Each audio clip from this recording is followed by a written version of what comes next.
Hi. When we're running for office, those who love liberty, libertarians, small government advocates, we're there to affect change. We're there to, if not get elected, or even if we get elected and it's not immediate, our goal is at some point to actually shrink government. That's why we do it. It isn't to sit around and talk about it or be right about it or opine about it. It's because we want actual change. And the way we do that is by proposing specific ways of shrinking government in a campaign, because the campaigns are where things actually happen and where we have a potential to actually change things. So we want libertarian solutions that can be sold in a campaign, that are appropriate to a campaign for office, and that are credible and sellable. So what makes a libertarian solution credible and sellable and appropriate to a political campaign for office? Well, there's 5 basic principles. The first one is, and as obvious as this may seem, it escapes some candidates who are liberty candidates and don't adhere to this, and that is, you need to run on an issue that you would have the authority to implement if elected. Makes sense?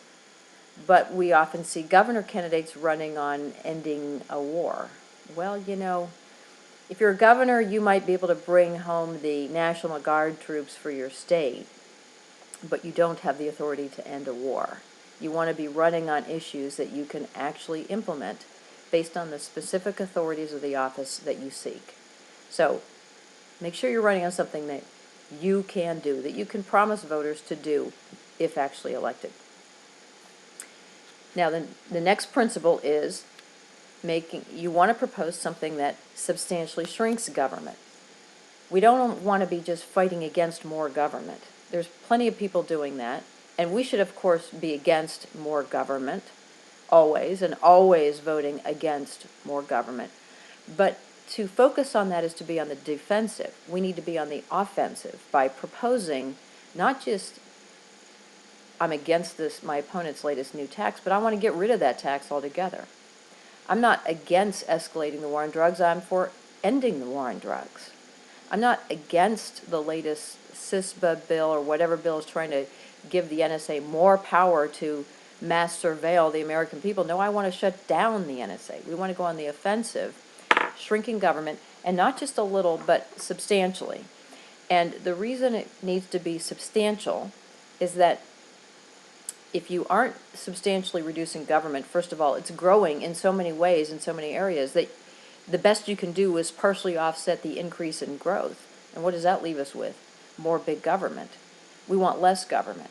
So it accomplishes our goal of liberty only if we're substantially shrinking government. But there's another very important aspect, a very important reason why we need to do this, and that is because it's only when we offer big reductions in government that we can say to voters, here are the big benefits that you will get. It's really hard to come up with substantial benefits if you're not really changing things substantially. So that's why we need to be proposing things that really make a measurable difference. So if we say we're going to cut the income tax 0.1%, and that amounts to $100 a year for the average voter, frankly, even poor people aren't going to be motivated enough to go to the polls and vote for that. But if you say we're going to end the income tax and give back an average of $11,525 to each American family, on average, across the country, every year, $11,000 in their family budget, that's a reason to go to the polls and vote. So you want it to be substantial enough that you can articulate real benefits. That's principle number 2. 3 is you want it to have reasonably broad appeal.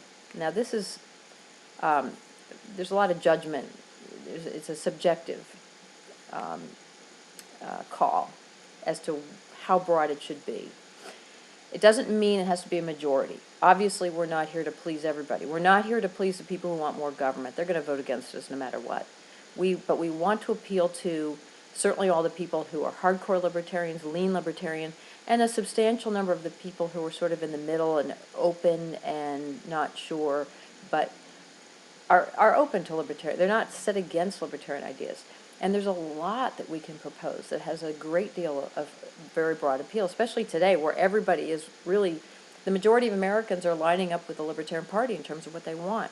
They want peace, they want lower taxes, they want less government, they want the budget's balanced, they want lower government spending. A lot of they see the futility of the war on drugs. They certainly want to end the war on marijuana, if not the war on drugs. They want gun freedom. They want the right to keep and bear arms and defend their family. So there's a whole lot of things we can run on that have broad appeal. It doesn't have to be a majority necessarily. It may be 30, 40, 45% of the population, or it might be 70, that if sold well, if they hear it and it's sold effectively, they'll say, yeah, I'm either for that or I can tolerate it. It's not something I would vote against. So, for example, what are some things that don't have broad appeal? Well, if you're running on eminent domain affects a very, very tiny fraction of the population. Furthermore, most people don't even know what eminent domain is, so it's not something they're walking around worrying about every day. Libertarians do, because we follow this and we know about the Kelo decision, the Supreme Court decision, and we know that eminent domain is often abused by politicians, and they, force people out of their homes and tear down their homes to put up a furniture store or something that is not in any way justifiable. But if you're picking that as an issue, most people can't relate to it. Unless you're in a town where that's really an issue and has been in the news a lot, it's just not going to have a lot of broad appeal.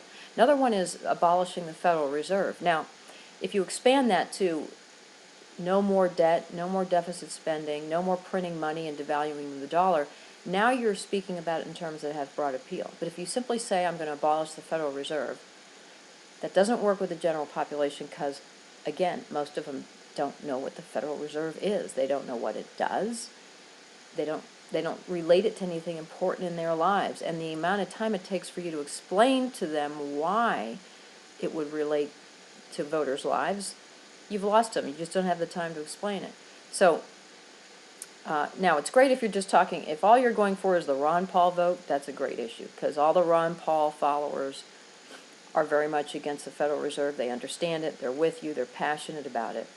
But if you're running in an election where you're trying to appeal to everyday voters, you're not going to find a majority out there who are sitting around every day worrying about the Federal Reserve. They don't even know what the damn thing is.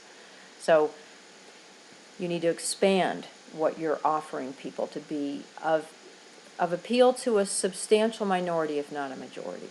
Okay.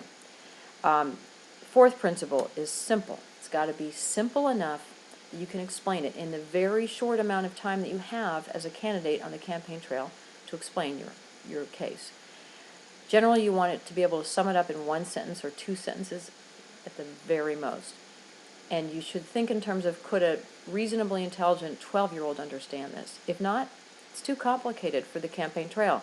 Not because the average American has the intelligence of a 12-year-old, but because the average American is not sitting around thinking about politics every day like you and me. They're thinking about their jobs, their families, their sick mother-in-law, their mortgage, that they can't pay their bills, whether they're going to lose their job, their school debt. They've got a lot of big concerns. They have other interests. Most people are not particularly political. And so you have to pick things that they can quickly understand what you're talking about and why they should care. So sometimes libertarians running for office come up with rather complicated, I call them Rube Goldberg solutions to freedom. And we're gonna consolidate this level of government in order to cause towns to I won't take the time to come up with some of the things I've heard people say that are ridiculously complicated. They're not believable. If you want to cut taxes, just cut taxes. If you say we're going to do A, B, C, D, and then somewhere down the road you'll see lower property taxes or some other lower sales tax, it's not credible. It's too indirect and it's too complicated, and you're just going to make people kind of scratch their heads and go, I don't know if I'm really going to get a tax cut from that. And they'd be right, because if you make it too complicated, in fact, it is very hard to enact because it opens up too many opportunities for the opposition to shoot it down. You want to go for directly and immediately cutting taxes if that's what you're running on.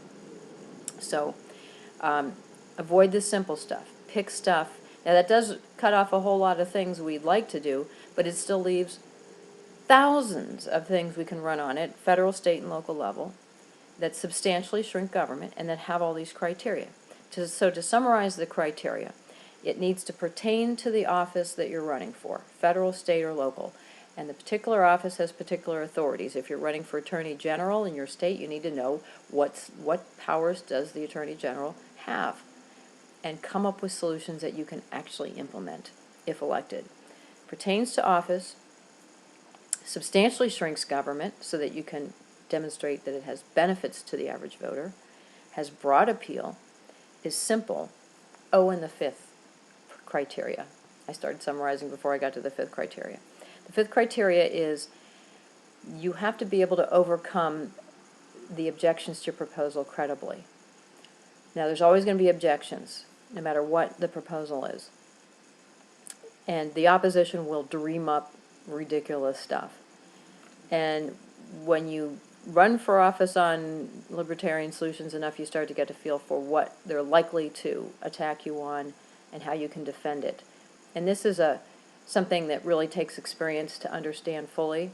But the way to do it is you come up with your proposal and brainstorm and think of every objection that you can think of that somebody would say, yeah, but it can't work, or that's wrong, or it's too radical, or blah, blah, blah, whatever objections people come up with. And then run it by some people and see what objections they come up with, and try to come up with a really comprehensive list of most anything anyone's ever going to object to about your proposal. And then come up with rebuttals to those objections. How would you handle those objections? And then test as to whether those rebuttals are convincing to most people.